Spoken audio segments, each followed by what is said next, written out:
nama saya Natasha Putri Pradana dengan NIM 2009-1030-2045 akan membahas materi mengenai sosiologi kebencanaan.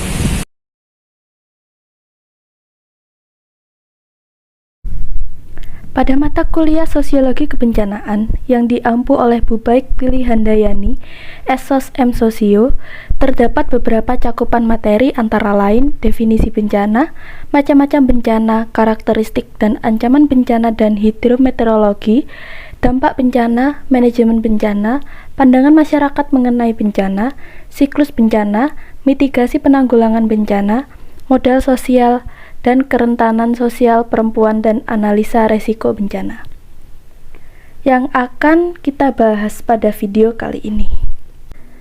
Yang pertama yang akan kita bahas kali ini adalah apa sih itu bencana?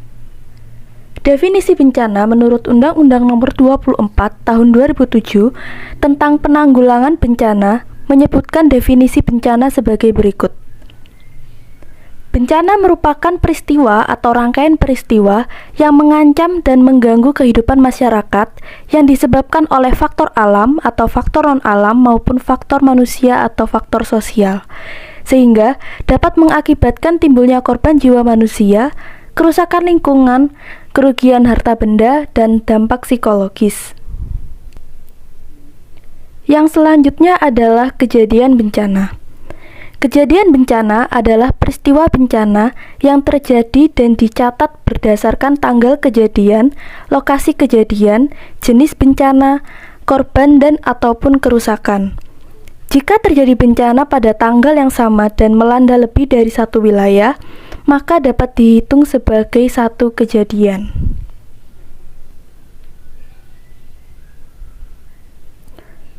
Yang selanjutnya mengenai bencana alam. Menurut Undang-Undang Nomor 24 Tahun 2007 mendefinisikan bencana alam, bencana non-alam, dan bencana sosial sebagai berikut. Bencana alam. Bencana alam adalah bencana yang diakibatkan oleh peristiwa atau rangkaian peristiwa yang disebabkan oleh alam, antara lain berupa gempa bumi, tsunami, gunung meletus, banjir, kekeringan, angin topan, dan tanah longsor. Yang kedua adalah bencana non-alam. Bencana non-alam adalah bencana yang diakibatkan oleh peristiwa atau rangkaian peristiwa non-alam yang antara lain berupa gagal teknologi, gagal modernisasi, epidemi, dan wabah penyakit. Yang ketiga adalah bencana sosial. Bencana sosial adalah bencana yang diakibatkan oleh peristiwa atau serangkaian peristiwa yang diakibatkan oleh manusia yang meliputi konflik sosial antar kelompok atau antar komunitas masyarakat dan terorisme. Yang selanjutnya adalah macam-macam bencana. Bencana alam. Bencana alam terdiri dari gempa bumi. Gempa bumi adalah getaran atau guncangan yang terjadi di permukaan bumi yang disebabkan oleh tumbukan antar lempeng bumi, patahan aktif, aktivitas gunung api, atau runtuhan batuan. Yang kedua adalah letusan gunung api. Letusan gunung api merupakan bagian dari aktivitas vulkanik yang dikenal dengan istilah erupsi. Bahaya letusan gunung api dapat berupa awan panas, lontaran material atau pijar, hujan abu lebat, lava, gas racun, tsunami, dan banjir lahar. Yang ketiga ada tsunami. Tsunami berasal dari bahasa Jepang yang berarti gelombang ombak lautan, su yang berarti lautan, dan nami yang berarti gelombang ombak. Tsunami adalah serangkaian gelombang ombak laut raksasa yang timbul karena adanya pergeseran di dasar laut akibat gempa bumi. Yang selanjutnya adalah tanah longsor. Tanah longsor merupakan salah satu jenis gerakan massa tanah atau batuan ataupun pencampuran keduanya menuruni atau keluar lereng akibat terganggunya kestabilan tanah atau batuan penyusun lereng. Yang selanjutnya ada banjir. Banjir adalah peristiwa atau keadaan di mana terendamnya suatu daerah atau daratan karena volume air yang meningkat. Ada kekeringan. Kekeringan adalah ketersediaan air yang jauh di bawah kebutuhan air untuk kebutuhan hidup, pertanian, kegiatan ekonomi, dan lingkungan.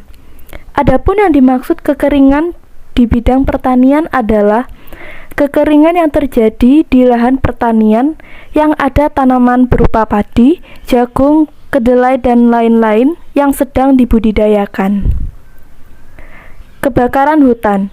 Kebakaran hutan dan lahan adalah suatu keadaan di mana hutan dan lahan dilanda api sehingga mengakibatkan kerusakan hutan dan lahan yang menimbulkan kerugian ekonomis dan atau nilai lingkungan. Kebakaran hutan dan lahan seringkali menyebabkan bencana asap yang dapat mengganggu aktivitas dan kesehatan masyarakat sekitar. Angin puting beliung. Angin puting beliung adalah angin kencang yang datang secara tiba-tiba, mempunyai pusat, bergerak secara melingkar menyerupai spiral dengan kecepatan 40-50 km per jam hingga menyentuh ke permukaan bumi dan akan hilang dalam waktu singkat antara 3-5 menit. Gelombang pasang atau gelombang badai. Gelombang pasang atau badai adalah gelombang tinggi yang ditimbulkan karena efek terjadinya siklon tropis di sekitar wilayah Indonesia dan berpotensi kuat menimbulkan bencana alam. Indonesia bukan daerah lintasan siklon tropis, tetapi keberadaan siklon tropis akan memberikan pengaruh kuat terjadinya angin kencang, gelombang tinggi disertai hujan deras. Abrasi. Abrasi adalah proses pengikisan pantai oleh tenaga gelombang laut dan arus laut yang bersifat merusak. Abrasi biasanya disebut juga erosi pantai. Kerusakan garis pantai akibat abrasi ini dipicu oleh terganggunya keseimbangan alam daerah pantai tersebut. Walaupun abrasi bisa disebabkan oleh gejala alam, namun manusia sering disebut sebagai penyebab utama abrasi. Yang selanjutnya adalah macam-macam bencana non-alam. Antara lain, kecelakaan transportasi. Kecelakaan transportasi adalah kecelakaan modal transportasi yang terjadi di darat, laut, dan udara. Kecelakaan industri. Kecelakaan industri adalah kecelakaan yang disebabkan oleh dua faktor, yaitu perilaku kerja yang berbahaya atau unsafe human act dan kondisi yang berbahaya atau unsafe conditions. Adapun jenis kecelakaan yang terjadi sangat bergantung pada macam industrinya. Misalnya, bahan dan peralatan kerja yang dipergunakan, proses kerja, kondisi tempat kerja, bahkan pekerja yang terlibat di dalamnya. Yang selanjutnya adalah kejadian luar biasa atau KLB. Kejadian luar biasa adalah timbulnya atau meningkatnya kejadian kesakitan atau kematian yang bermakna secara epidemiologis pada suatu daerah dalam waktu kurun tertentu. Status kejadian luar biasa diatur oleh Peraturan Menteri Kesehatan Republik Indonesia Nomor 949/Menkes /SK/8/2004. Contoh yang terjadi seperti sekarang ini yaitu adanya pandemi virus COVID-19 yang melanda dunia. Yang selanjutnya macam-macam bencana sosial. Yang pertama adalah konflik sosial atau kerusuhan sosial atau huru-hara.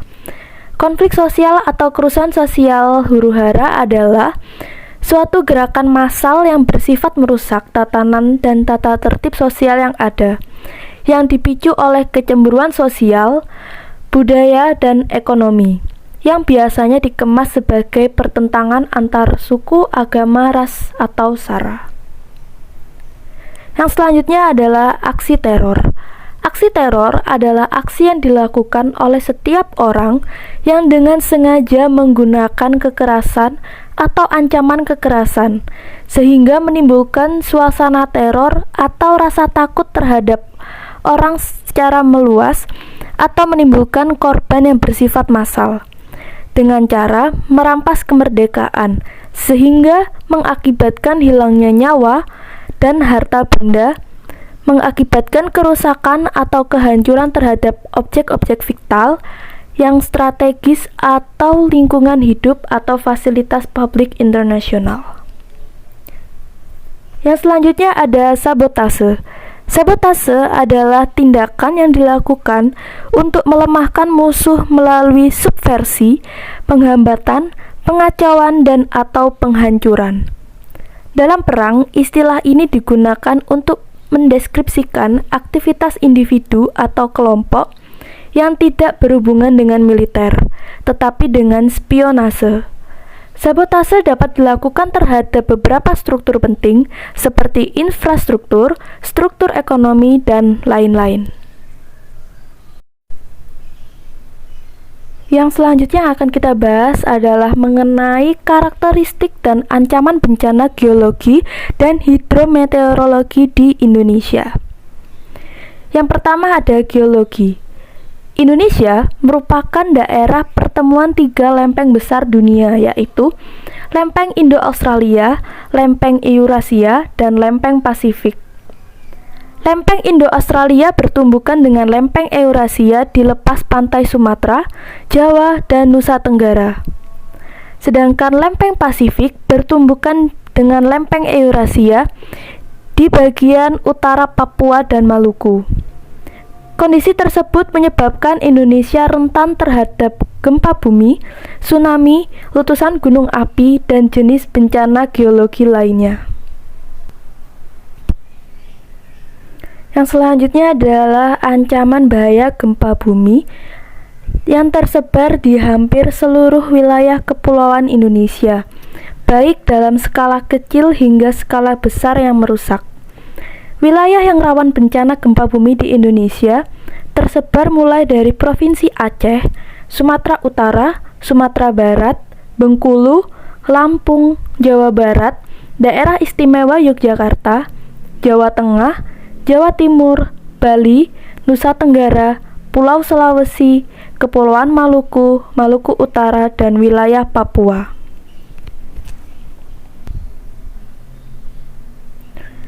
Hidrometeorologi. Hidrometeorologi adalah bencana yang dipengaruhi atau dampaknya dipicu oleh kondisi cuaca dan iklim dengan berbagai parameternya.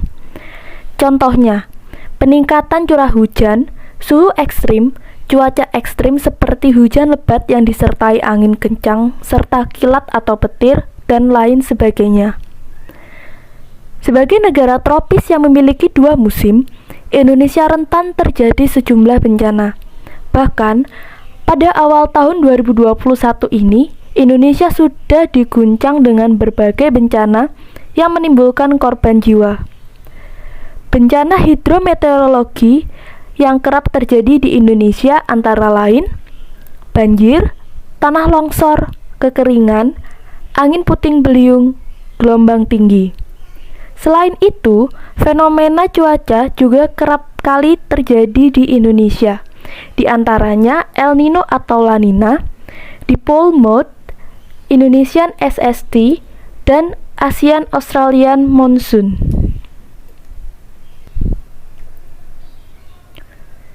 Yang selanjutnya yang akan kita bahas adalah mengenai dampak bencana. Selama ini, yang kita ketahui hanya dampak buruk dari bencana alam. Bencana alam dapat mengakibatkan dampak yang merusak pada bidang ekonomi, sosial, dan lingkungan. Kerusakan infrastruktur dapat mengganggu aktivitas sosial, dapat menimbulkan korban jiwa, kerusakan ekosistem, dan hilangnya tempat tinggal. Perlu kita ketahui juga bahwa bencana alam juga mempunyai dampak positif bagi kehidupan, seperti gempa bumi yang membuat mineral dan batu mulia naik ke permukaan sehingga lebih mudah untuk ditambang, Letusan gunung api yang membuat tanah menjadi lebih subur karena abu vulkanik yang mengendap. Dan yang ketiga adalah gempa bumi yang membuat daratan-daratan baru dan pelebaran pantai, meningkatkan kewaspadaan manusia, dan memicu ilmuwan-ilmuwan untuk menciptakan teknologi baru yang bisa meminimalisir kemungkinan terjadinya bencana alam. Selanjutnya, mari kita simak penjelasan dari BNPB dalam video berikut ini.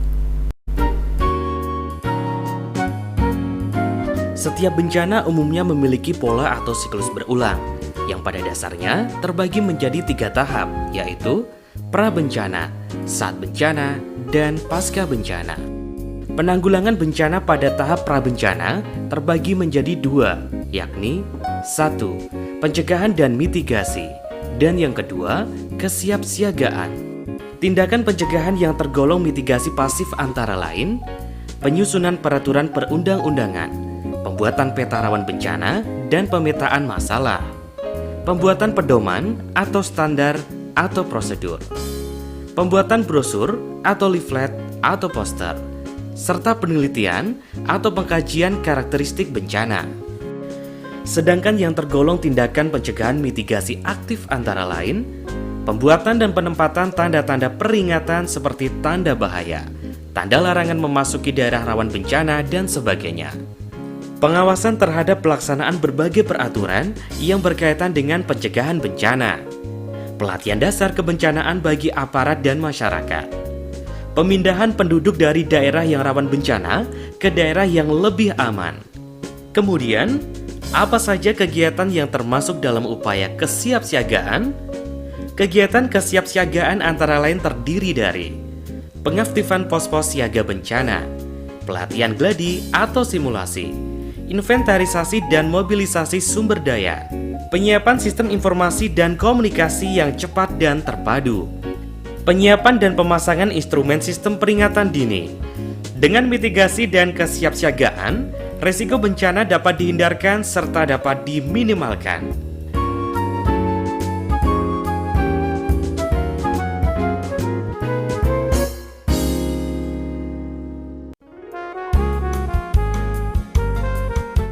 Setiap bencana umumnya memiliki pola atau siklus berulang, yang pada dasarnya terbagi menjadi 3 tahap, yaitu pra-bencana, saat bencana, dan pasca bencana. Penanggulangan bencana pada tahap saat bencana disebut dengan tanggap darurat bencana. Menurut Peraturan Kepala Badan Nasional Penanggulangan Bencana Nomor 4 Tahun 2008, yang disebut dengan tanggap darurat bencana adalah serangkaian kegiatan yang dilakukan dengan segera pada saat kejadian bencana untuk menangani dampak buruk yang ditimbulkan. Penyelenggaraan penanggulangan bencana pada saat tanggap darurat ini meliputi pengkajian secara cepat dan tepat terhadap lokasi, kerusakan, kerugian dan sumber daya, penentuan status keadaan darurat bencana, penyelamatan dan evakuasi masyarakat terkena bencana, pemenuhan kebutuhan dasar, perlindungan terhadap kelompok rentan, serta pemulihan dengan segera prasarana dan sarana vital. Atau dengan kata lain, tahap tanggap darurat merupakan tahap penindakan atau pengerahan pertolongan untuk membantu masyarakat yang tertimpa bencana guna menghindari bertambahnya korban jiwa. Tanggap darurat langkah yang tepat, evakuasi terlaksana cepat, masyarakat berhasil selamat.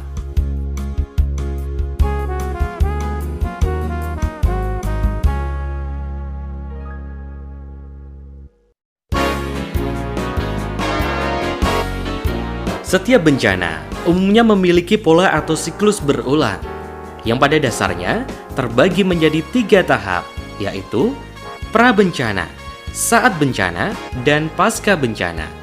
Penanggulangan pada tahap pasca bencana terbagi menjadi 2 tindakan utama, yakni 1.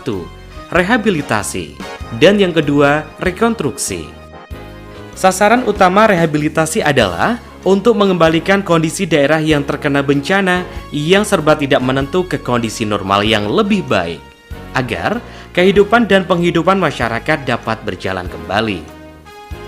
Yang termasuk kegiatan rehabilitasi antara lain, perbaikan lingkungan daerah bencana, perbaikan prasarana dan sarana umum, perbaikan rumah masyarakat, pemulihan sosial psikologis, pemulihan kegiatan bisnis dan ekonomi, serta pemulihan fungsi pelayanan publik. Sedangkan rekonstruksi bertujuan untuk membangun kembali sarana dan prasarana yang rusak akibat bencana secara lebih baik dan sempurna. Yang termasuk kegiatan rekonstruksi antara lain pembangunan kembali prasarana dan sarana dasar seperti jalan, listrik, air bersih, dan lain sebagainya. Pembangunan kembali sarana sosial masyarakat seperti tempat ibadah, balai adat, dan lain sebagainya. Pembangkitan kembali kehidupan sosial budaya masyarakat, penerapan rancang bangun yang tepat, dan penggunaan peralatan yang lebih baik dan tahan bencana. Dengan rehabilitasi dan rekonstruksi yang tepat, dampak bencana dipulihkan dengan cepat. Kehidupan masyarakat kembali aman dan selamat.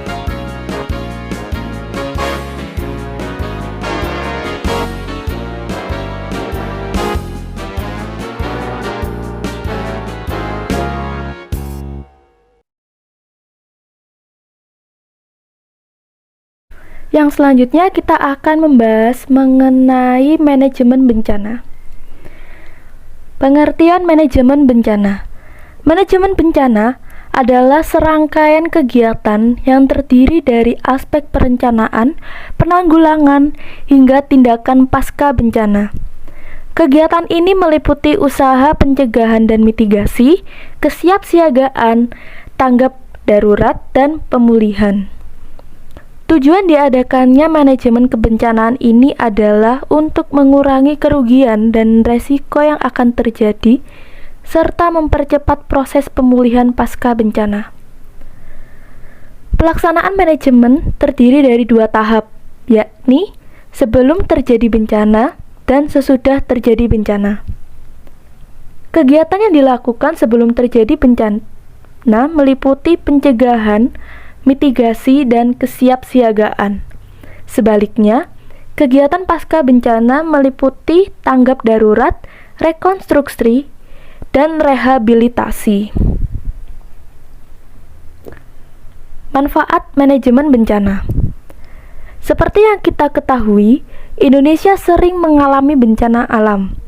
Kondisi ini tentunya tidak dapat diprediksi kapan terjadinya, sehingga pelaksanaan manajemen bencana wajib dilakukan. Berikut adalah manfaat dari melakukan manajemen bencana, antara lain: yang pertama adalah membatasi jumlah korban. Dalam melaksanakan manajemen ini, kita dapat meminimalkan jumlah korban manusia beserta kerusakan harta benda dan lingkungan hidup. Apalagi jika masyarakat yang tinggal di wilayah rawan bencana pasti telah mendapatkan peringatan dini tentang resiko bahaya, kerawanan, dan kerentanan bencana. Yang kedua adalah membatasi kerusakan harta benda dan lingkungan hidup. Kerusakan harta benda dan lingkungan hidup dapat dibatasi dengan kegiatan relokasi, rekonstruksi sebagai bentuk aksi pasca bencana menjadi tindakan nyata berdasarkan kaidah kebencanaan.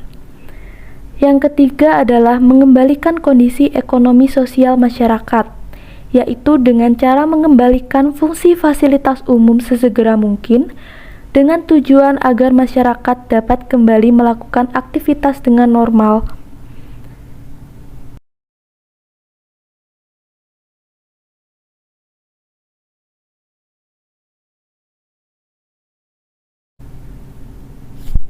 Yang selanjutnya ada fungsi manajemen bencana.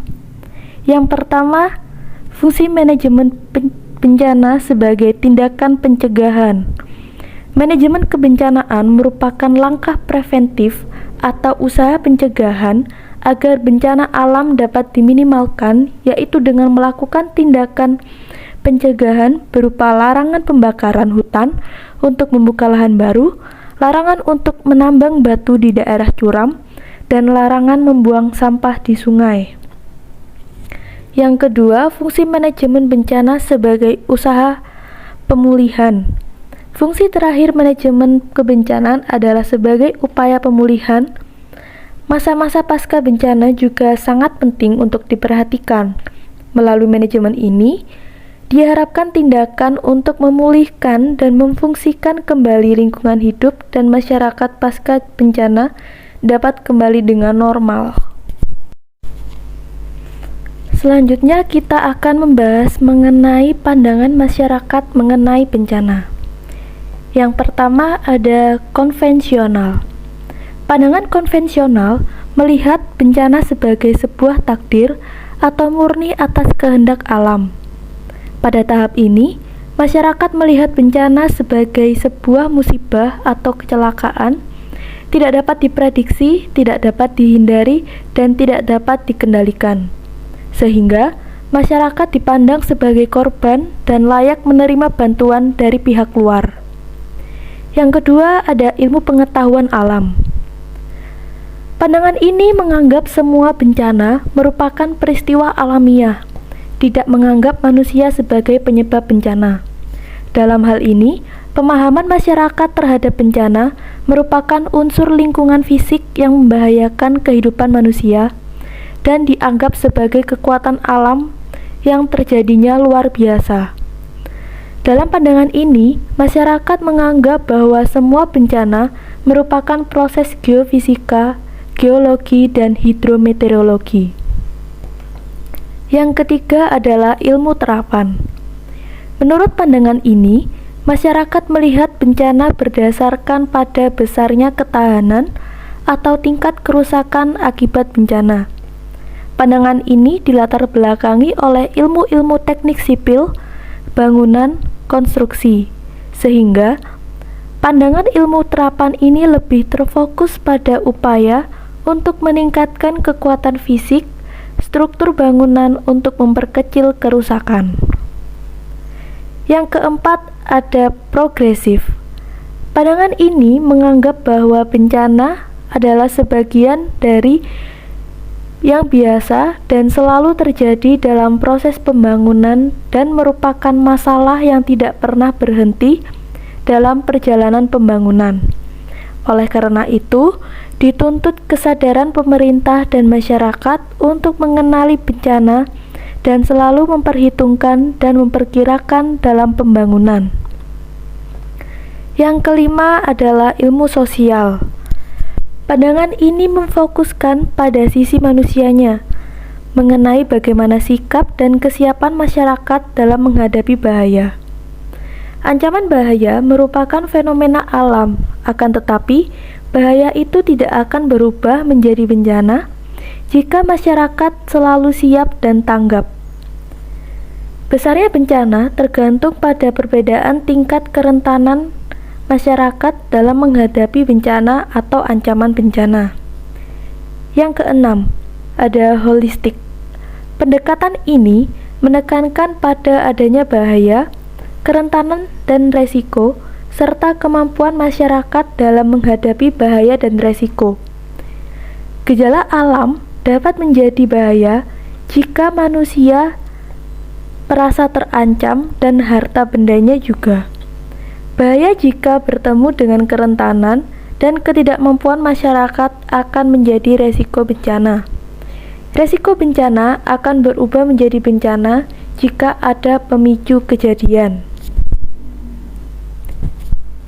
Selanjutnya, kita akan membahas mengenai mitigasi penanggulan bencana. Mitigasi bencana disebutkan dalam Undang-Undang Nomor 24 Tahun 2007 tentang penanggulangan bencana, menyebutkan bahwa pemerintah pusat dan pemerintah daerah menjadi penanggung jawab penyelenggaraan penanggulangan bencana. Dan Peraturan Pemerintah Republik Indonesia Nomor 21 Tahun 2008 tentang penyelenggaraan penanggulangan bencana, yang berarti serangkaian upaya untuk mengurangi resiko bencana, baik melalui pembangunan fisik maupun penyadaran dan peningkatan kemampuan dalam menghadapi ancaman bencana. Hal ini dilakukan untuk mengurangi resiko dan dampak yang diakibatkan oleh bencana terhadap masyarakat yang berada pada kawasan rawan bencana. Mitigasi bencana ini tentunya disesuaikan dengan kondisi suatu wilayah tertentu. Misal, pada kondisi daerah gunung berapi, maka hal-hal mitigasi yang dilakukan harus tepat dengan kondisi daerah tersebut. Berbeda lagi dengan kegiatan mitigasi yang dilakukan di daerah rawan gempa, tsunami, tanah longsor, dan bencana lainnya. Kegiatan mitigasi bencana inilah yang harus banyak diketahui oleh masyarakat untuk mempersiapkan diri atau setidaknya untuk mengurangi resiko buruk dari bencana alam yang terjadi. Apalagi saat ini kita hidup di Indonesia yang memiliki banyak titik rawan bencana, sehingga kita harus mempersiapkan segala kemungkinan resiko bencana alam yang akan terjadi di Indonesia. Selanjutnya, Lembaga Penanggulangan Bencana. Badan Nasional Penanggulangan Bencana atau BNPB menjadi penanggung jawab penyelenggaraan penanggulangan bencana di tingkat nasional dengan didukung oleh kementerian atau lembaga terkait seperti Kementerian Pekerjaan Umum dan Perumahan Rakyat, Kementerian Kesehatan, Kementerian Sosial, Kementerian Dalam Negeri, TNI, Polri, Badan Pencarian dan Pertolongan atau Basarnas, Badan Meteorologi, Klimatologi dan Geofisika atau BMKG, Pusat Vulkanologi dan Mitigasi Bencana Geologi atau PVMBG, dan kementerian atau lembaga terkait lainnya. Badan Penanggulangan Bencana Daerah atau BPBD, Provinsi, Kabupaten, dan Kota merupakan penanggung jawab penyelenggaraan penanggulangan bencana di tingkat daerah dengan didukung oleh organisasi perangkat daerah atau OPD terkait. Dalam masa tanggap darurat, pemerintah dan pemerintah pusat akan membentuk pos komando atau posko tanggap darurat yang bertugas untuk melakukan upaya penanganan darurat berdasarkan Peraturan Kepala BNPB Nomor 3 Tahun 2016. Selanjutnya, kita akan membahas mengenai modal sosial. Menurut pakar sosiologi yaitu Coleman, modal sosial merupakan aspek-aspek dari struktur hubungan antar individu yang memungkinkan mereka menciptakan nilai-nilai baru. Sedangkan menurut Pierre Bourdieu, modal sosial sebagai keseluruhan sumber daya, baik yang aktual maupun yang potensial, yang terkait dengan kepemilikan jaringan hubungan kelembagaan yang tetap didasarkan pada saling kenal dan saling mengakui. Dari beberapa pengertian tersebut, dapat disimpulkan bahwa modal sosial adalah suatu serangkaian nilai atau norma-norma informal yang dimiliki bersama di antara para anggota suatu kelompok masyarakat yang saling terkait, yang didasarkan pada nilai kepercayaan, norma-norma, dan jaringan sosial. Wujud modal sosial antara lain hubungan sosial. Hubungan sosial merupakan suatu bentuk komunikasi bersama lewat hidup berdampingan sebagai interaksi antar individu. Hal ini diperlukan sebab interaksi antar individu membuka kemungkinan untuk ikut campur tangan dan kepedulian individu terhadap individu yang lain. Bentuk ini mempunyai nilai positif karena masyarakat mempunyai keadilan sosial di lingkungannya. Yang kedua ada adat dan nilai budaya lokal. Ada banyak adat dan kultur yang masih terpelihara erat dalam lingkungan kita. Budaya tersebut kita akui tidak semua bersifat demokratis. Ada juga budaya dalam masyarakat yang terkadang sangat feodal, bahkan sangat tidak demokratis. Namun, dalam perjalanan sejarah masyarakat kita, banyak sekali nilai dan budaya lokal yang bisa kita junjung tinggi sebagai suatu modal yang menjunjung tinggi kebersamaan, kerjasama, dan hubungan sosial dalam masyarakat. Yang selanjutnya atau yang ketiga ada toleransi. Toleransi atau menghargai pendapat orang lain merupakan salah satu kewajiban moral yang harus dilakukan oleh setiap orang ketika ia berada atau hidup bersama dengan orang lain. Sikap ini juga yang pada akhirnya dijadikan sebagai salah satu prinsip demokrasi. Toleransi bukan berarti tidak boleh berbeda. Toleransi juga bukan berarti tidak diam dalam berpendapat. Namun, toleransi bermakna sebagai penghargaan terhadap orang lain, memberikan kesempatan kepada orang lain untuk berbicara, serta menyadari bahwa pada dasarnya setiap orang mempunyai kepentingan yang berbeda. Yang keempat, kesediaan untuk mendengar. Dalam belajar berdemokrasi, kita sangat tidak asing dengan upaya seperti menghormati pendapat orang lain, toleransi, dan lain-lain. Namun ada satu hal yang hampir terlupakan, yaitu tentang kesediaan mendengar pendapat orang lain. Begitu juga dalam bernegara, kearifan mendengar suara rakyat merupakan salah satu bentuk toleransi dan penghargaan negara terhadap masyarakat. Apa yang berkembang di dalam masyarakat sebagai suara rakyat haruslah ditampung, disimak, dan dipahami untuk mengkaji ulang kebijakan-kebijakannya. Kekuasaan yang tidak mampu lagi mendengar suara anggotanya adalah kekuasaan yang tidak lagi inspiratif dan tidak menjalankan kedaulatan rakyat. Kekuasaan seperti ini haruslah direformasi. Yang kelima adalah kejujuran. Kejujuran merupakan salah satu hal pokok dari suatu keterbukaan atau transparansi.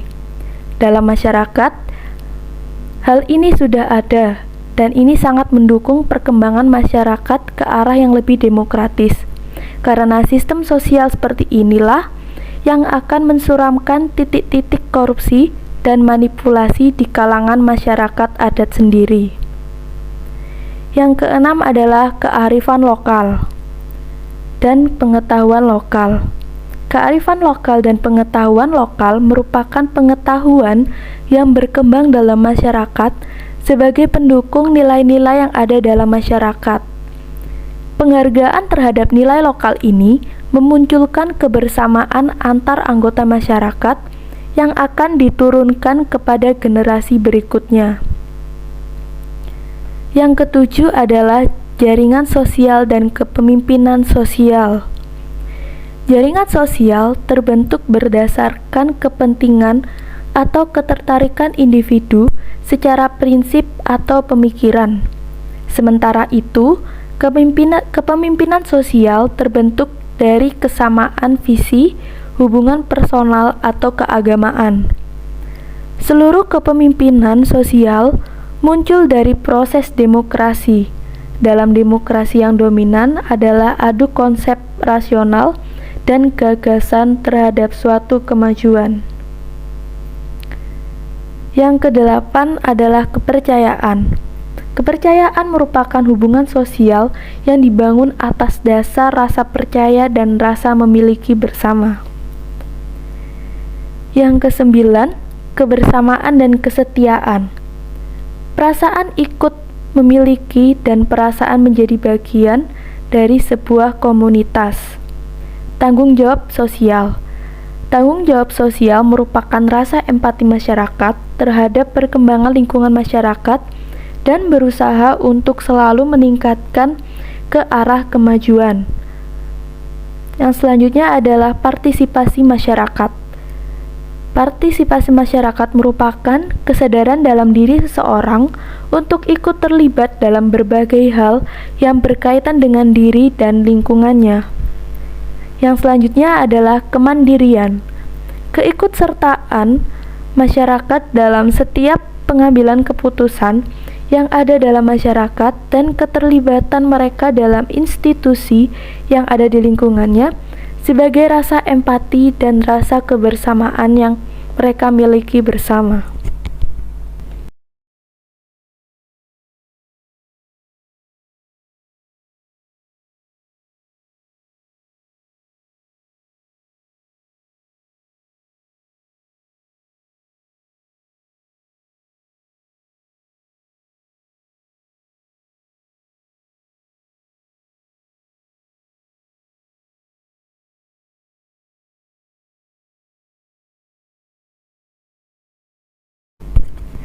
Selanjutnya, menurut Woolcock, mengajukan 3 dimensi dari modal sosial, yaitu bonding, breeding, dan linking. Kekuatan modal sosial dapat dijelaskan melalui 3 tipologinya yang meliputi pengikat, perekat atau bonding sosial kapital, penyambung, menjembatani atau bridging sosial kapital, dan pengait koneksi jaringan atau linking sosial kapital. Bahkan, kekuatan modal sosial dapat menjadi pelumas yang memperlancar hubungan kerjasama sehingga harapan-harapan individu dapat tercapai secara efisien dan efektif. Selanjutnya, dalam pembahasan terakhir ini adalah kita akan membahas mengenai kerentanan sosial perempuan dan analisa resiko bencana.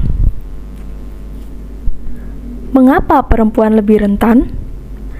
Menurut Elaine Anderson, dalam tulisannya yang berjudul Gender and Natural Disaster, menyatakan bahwa gender membentuk dunia sosial di dalamnya, di mana berbagai peristiwa alam terjadi.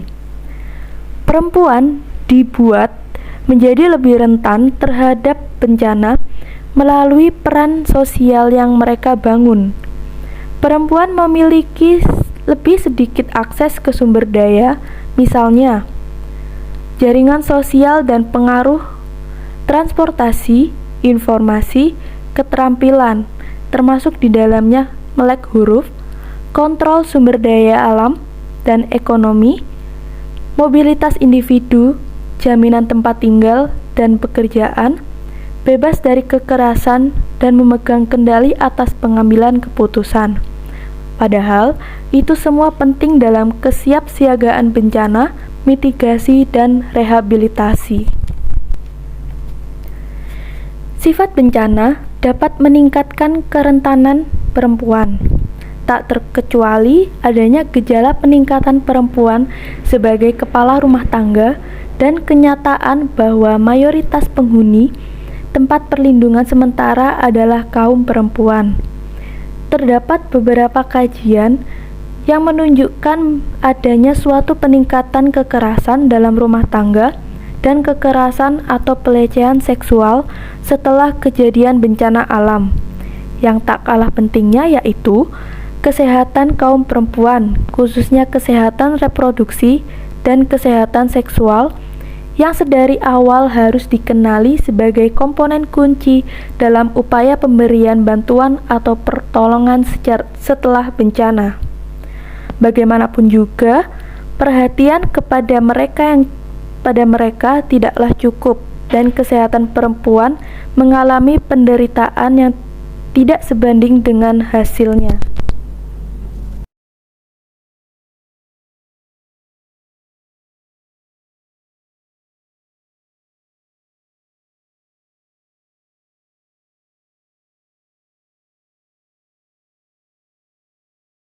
Sekian video yang dapat saya sampaikan. Saya ucapkan terima kasih.